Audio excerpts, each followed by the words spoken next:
Serangan-serangan yang bertubi-tubi yang dilakukan oleh Hasto kepada Pak Jokowi yang intensif belakangan ini itu menjadi penguat bagi rakyat yang mendukung 01 dan 03 untuk meyakini bahwa Pak Jokowi itu merupakan penjahat bagi keberlangsungan negara Republik Indonesia ini.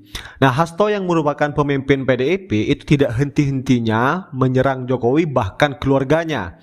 Meskipun terdapat perbedaan perspektif, gerakan tajam Hasto kepada Pak Jokowi ini telah memperkuat kacamata Rocky Gerung yang mengatakan bahwa Pak Jokowi adalah bajingan tolol. Ini sangat sadis sekali pemirsa semua. Saya sendiri sebagai rakyat biasa ya sangat tidak tega kepada Pak Jokowi dan keluarganya yang selalu dihantui oleh kedua orang ini. Kritik iya, tapi ini bukan kritik lagi, tetapi menyerang secara personal. Itu pun tanpa data.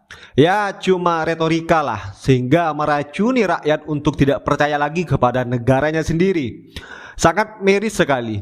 Dan Hasto hari ini memperkuat kecaman-kecaman lainnya dari kaum oposisi bahwa Jokowi berbahaya bagi negara. Hasto mengajak pemerintahan baru ke depan harus mampu menyingkirkan dinasti Jokowi dan memulihkan martabat korban politik Jokowi, khususnya rehabilitasi semua tahanan politik dan narapidana politik Orde Jokowi. Kira-kira seperti itu apa yang selalu dinarasikan Hasto kepada publik. Hasto ini penjilat sejati pemirsa ya. Ini kan persoalannya cuma gara-gara Pak Jokowi tidak mendukung Ganjar kan. Itu saja sebenarnya permasalahannya. Ya seperti apa kejahatan-kejahatan yang dilakukan oleh Hasto terhadap Jokowi dan keluarganya, mari kita simak bersama ya. Artinya warning juga buat Hasto ya. Artinya nggak usahlah buat isu-isu yang terlalu jauh gitu ya. Dasar kebenciannya kepada Pak Jokowi itu sudah terlalu dalam. Nah itu mungkin begini, betapa dia memang rasakan bagaimana Ibu Mega itu merasa katakanlah dikhianati oleh Jokowi tanpa melihat sebab musabab latar belakangnya. Kan semuanya kan kalau kita nggak emosional, kita lihat kan sebabnya apa sih? Latar belakangnya kenapa sih begini? Jadi kita semakin rasional, semakin hal-hal kebencian bisa kita minimalisir. Yang kalau yang kita buat itu adalah terus pakai perasaan, baper, nah ini yang susah. Akhirnya semakin kebencian semakin besar, semakin tebal. Artinya bangun pagi saya serang Jokowi. Kan sama dengan Rocky Gerung kan? Iya. Rocky Gerung lagi ingatnya langsung Jokowi. Rocky Gerung itu kan mimpinya mimpi Jokowi. Bangun pagi Jokowi.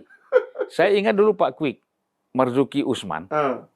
Itu kan pertama sekali sebagai orang yang menginisiasi lahirnya Bursa Efek Jakarta. Oke, iya, betul. Setiap hari diserang oleh Pak Kwik. Sampai kata dia dalam satu pidato Marzuki Usman, ada orang bangun pagi, bagaimana caranya ngomongin Marzuki Usman dan Bursa Efek Jakarta. Nah, tapi ternyata kan Bursa Efek ini berkembang dan dibutuhkan. Gitu. Waktu awal-awal tuh Pak Kwik nggak setuju. Nah, itulah kira-kira ada orang yang memang bangun pagi, dia tidak kalau kita kan di dalam Islam bangun pagi pertama mengingat Allah dulu. Kebaikan-kebaikan ya kan. Nah, ini enggak energi positif lah ya. Nah, ini kejelekan-kejelekannya. Bangun pagi apa ya kejelekan Jokowi? Itu saya kira udah. Jadi disinilah menurut saya, misalnya begini ya, PDIP melaporkan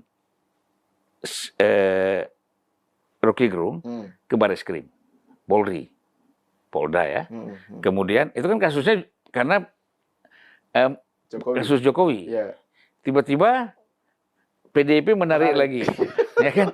Nah jadi maksud saya, ya memang ini antara saya tidak melihat ini PDIP ya, ini ya Hasto lah, yang memang narasi kebencian itu betul-betul dibangun. Tapi ada juga beberapa orang ya, seperti Chico Hakim, Deddy Sitorus misalnya, beberapa orang yang lain, Masinton, termasuk kan kawan dekat Pak Jokowi juga di PDIP itu kan siapa?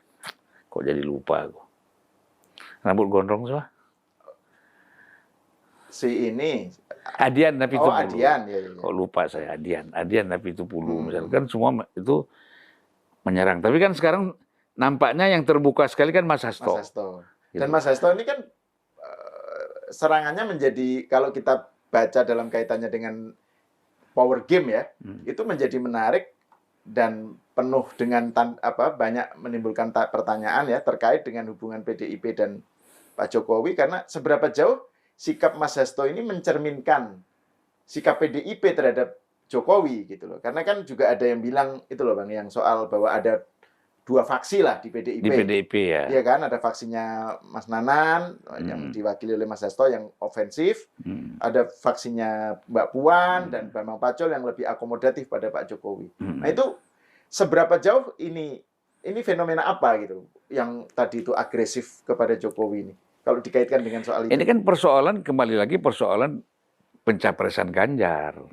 Kan berangkatnya itu dari situ. Jadi belum move on. Ya, gitu Mbak Mega, Mbak Mega, Mbak Puan, Bambang Pacul, Trimedia Panjaitan, beberapa orang yang disebut Dewan Kolonel itu, mereka kan menolak itu pencapresan si Ganjar, gitu. Dan mereka juga tidak menyatakan menginginkan Mbak Puan, tapi bukan Ganjar gitu loh. Nah, artinya begini, Ganjar ini suka jalan sendiri, ya kan? Merasa sudah menjadi survei tinggi, capres tinggi, jadi tidak berkomunikasi, ya kan? Bagaimana? Ya ada, kemudian komunikasi itu ada, tapi udah keterpaksaan, bukan dari awal terbangun gitu loh. Nah ini kan beda, ya kan? Kalau dari awal kita memang sudah kumpul-kumpul, sudah bicara, sudah ngobrol, ini kan tiba-tiba aja kan? Begitu dia sudah mencuat, ada clash, nah baru dia berupaya untuk itu. Tapi mungkin setelah dia dicalonkan resmi oleh PDIP sebagai capres, nah mungkin jarak ini terbangun lagi nih, ya kan? Gua ada capres apa urusannya, kan gitu. Nah itu yang membuat komunikasi itu antar satu faksi dengan faksi yang lain itu semakin tebal jaraknya itu, ya semakin jauh. Nah oleh karena itu saya melihat kalau Mbak Puan ini kan memainkan dengan pendekatan soft ya. Nah, jadi dia mencoba melakukan pendekatan, menghadiri acara-acara tim Prabowo. Kemarin buka puasa di rumahnya siapa? Rosan misalnya ya.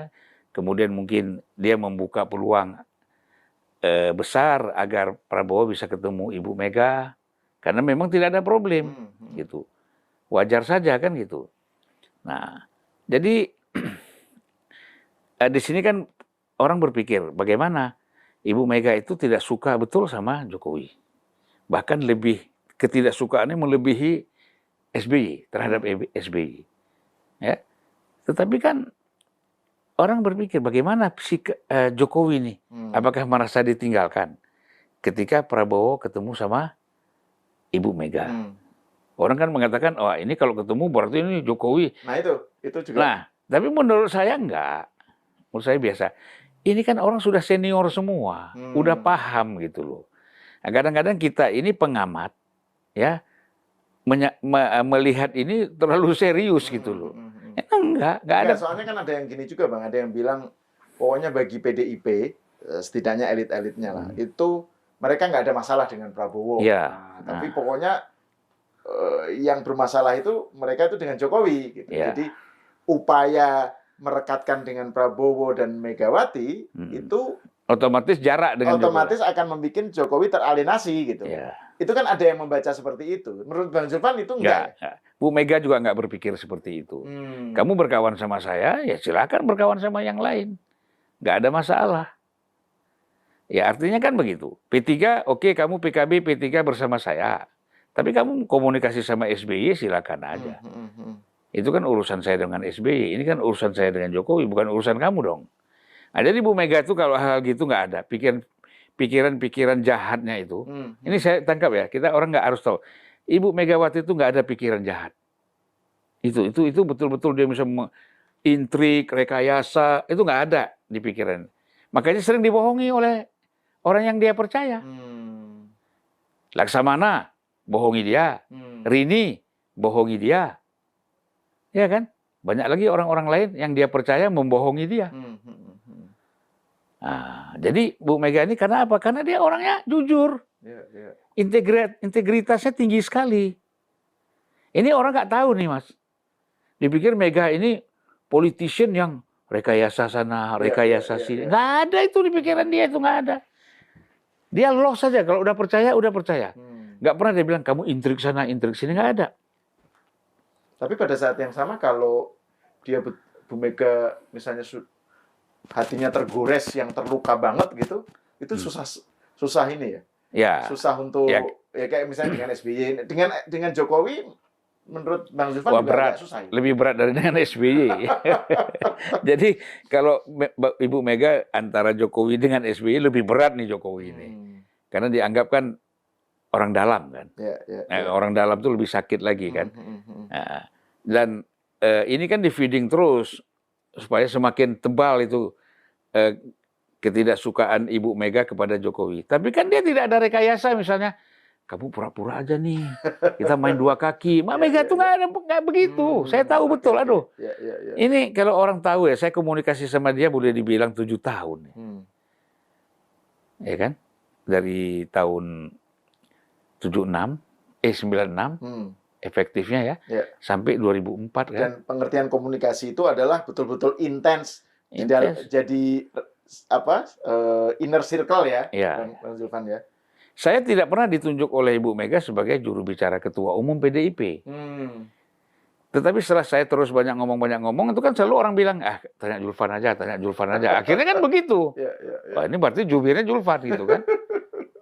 Tidak ada SK-nya itu, gitu loh. Jadi automatically karena saya sering menjelaskan, ya kan, maklum karena PDIP waktu itu kan memang tidak banyak aktivis yang masuk, ya kan? Aktivis Muslim terutama yang masuk ya, nggak banyak ya. Bang Zulfan yang pertama ya. Kalau aktivis Muslim cuma saya sendiri.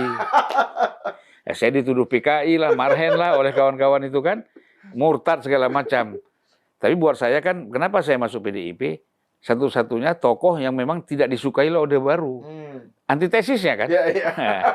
Jadi Megawati waktu itu antitesis dari Soeharto, makanya kita ikut antitesis untuk melahirkan sintesis yang lebih maju lagi gitu.